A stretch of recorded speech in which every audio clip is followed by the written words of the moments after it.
But here's the deal, guys, and I'm going to tell you this right now. I said, if Jon Jones doesn't fight this guy, Jon Jones quit. If Jon Jones does not fight Tom Aspinall, he quit. Ariel's judging him. Chael's judging him. I'm judging him. Bisping's judging him. Demetrius Johnson's judging him. Alexander Volkanovski's judging him. The people that matter to him are judging him. And it didn't matter. All those hiccups, he felt assured that he was doing the right thing, but he wasn't. But what happened today opens a conversation for us to question whether or not he ran away. I will go to my grave believing he quit instead of fighting that guy.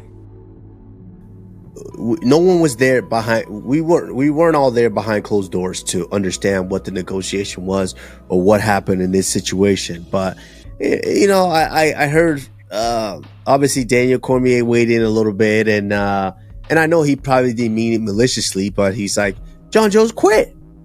Jon quit, and DC wants them likes, Kush. He wants them likes. He wants that clickbait. I know this. And I know he didn't mean it in a malicious way, but that's implying that this man, it's implying something other than what it is. And if it truly is this man saying, you know what, I have nothing else to prove, I'm done, let me leave, then hey, let's give him his flowers, and let's not just start to, be disappointed just because we as fans of the game and as fans of Jon Jones, we are not happy because he didn't give us that fix that we wanted, which was fighting Tom Aspinall or fighting Mr. Francis Ngannou. I didn't like it at all, I didn't like it at all, especially because he spent so much time saying that he would fight Tom Aspinall, that it's just about how much money, and then the news come out and they say they offer him like 20 million or something, and he still didn't want to take the fight. But that's not up to me, that's up to Jon Jones. I think that hurt his legacy a little bit. I'm glad that we're moving on from the Jon Jones era. I'm not trying to be disrespectful at all, but it just hasn't been graceful this last 3 years. It's been a disaster in the heavyweight division. Everyone was excited for him to come to the heavyweight division, see what he could do, dominate. Well, he chose a kickboxer. He fought Cyril Gane for the interim title, or for the title, or whatever it was, the vacant title. And then he turned around and then he fought, a 42-year-old Stipe. And he waited for Stipe. That's the worst part. He could have fought Tom, and instead he decided to wait for Stipe. Stipe would have still fought him after he fought Tom.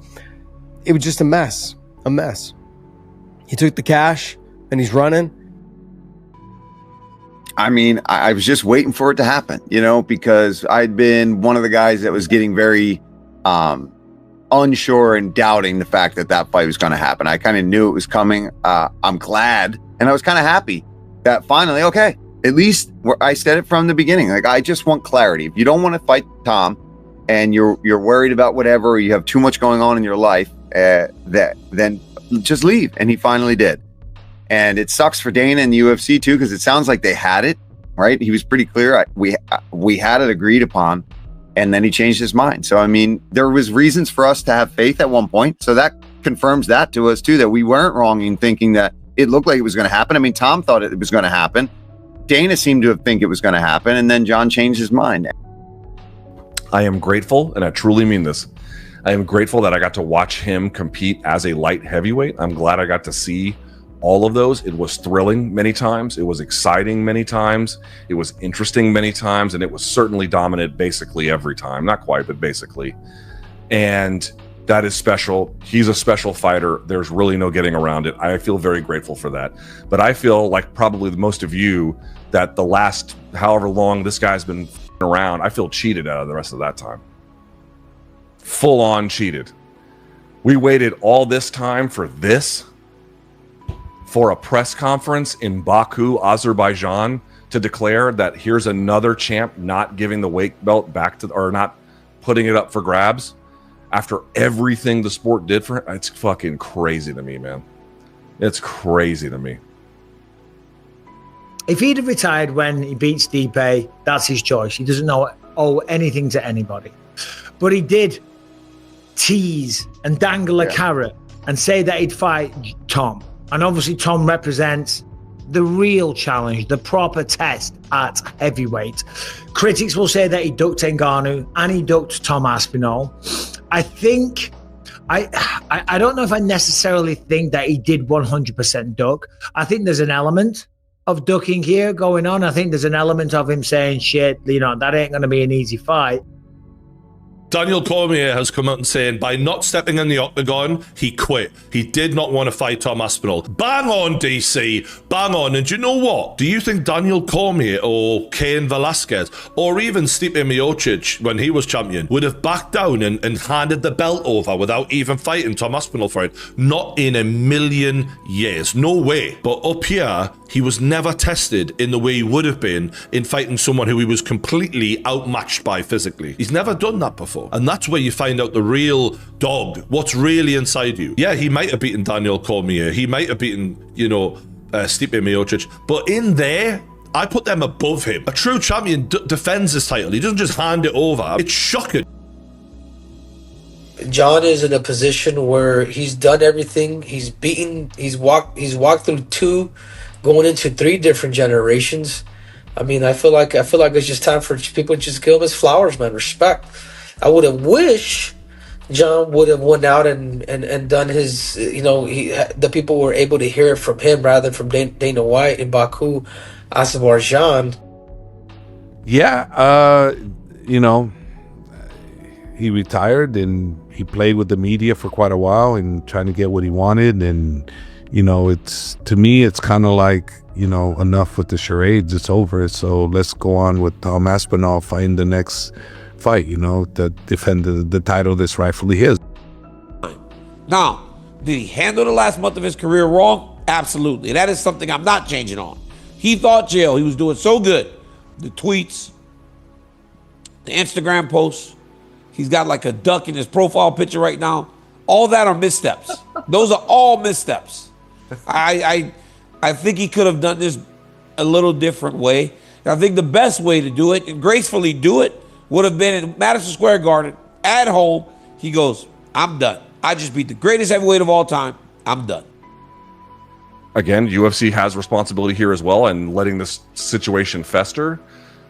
But he actively played into it as well. And all we got was a pretty big waste of time. We didn't get the Francis fight. We didn't get the Tom Aspinall fight. We didn't get a fight against anybody that was interesting, really. I'm happy to see this chapter close. I really am. Who was enjoying the Jon Jones news cycle? Right? Who was enjoying that? Who was enjoying the Jon Jones experience? Well, 6 months ago, I said the same thing. I said, look, if Jon Jones retires, no one will care. It's over. People, they got tired of the games. That's one. 2 is they got tired of what's going on, now with these new allegations and all this other stuff.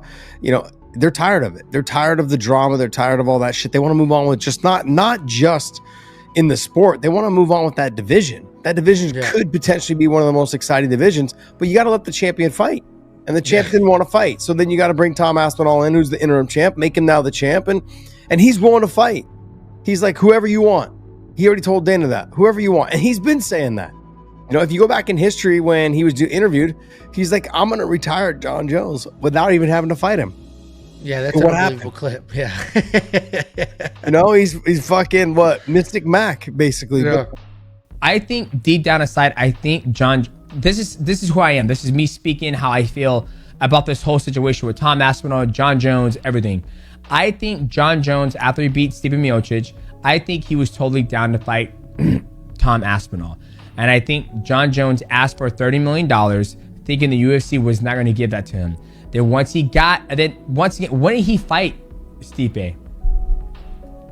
Because they said that happened in February, right? So maybe was it this, this whole night bender with the mushrooms with this chick change his mindset or what? But I would love to know. This is the thing that we will never know.